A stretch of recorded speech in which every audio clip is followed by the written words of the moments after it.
मैं टल्ली बजावा तो मोड़ा नहीं ਇੰਨੀਆਂ ਟੱਲੀਆਂ ਵਜਾਉਂਦੇ ਤੁਸੀਂ ਤੇ ਅਫਸਰ ਹੋ ਕੇ ਲੱਛੇ ਵੇਚਣ ਦੇ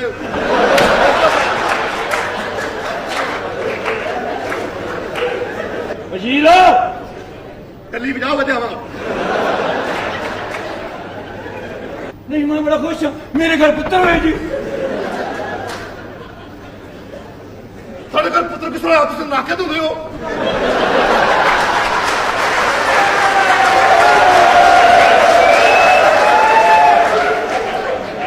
या मेरी गल सुन आखी अदालत चो हले आए ने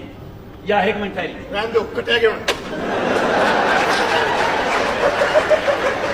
वो मैं फटाफट मैगजीन चाह के विच ठोकन लगा विच मेरा अंगूठा आ गया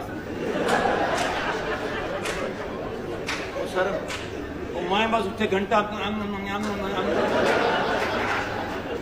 ਜੀ ਸਰ ਅੰਗੂਠਾ ਮੈਗਜ਼ੀਨ ਚ ਆ ਗਿਆ ਤੇ ਗੱਲ ਮੁੱਕ ਗਈ ਛੇਤੀ ਨੱਕ ਵਿੱਚ ਆਏਗਾ ਤਾਂ ਗੱਲ ਲੰਮੀ ਹੋਣੀ ਸੀ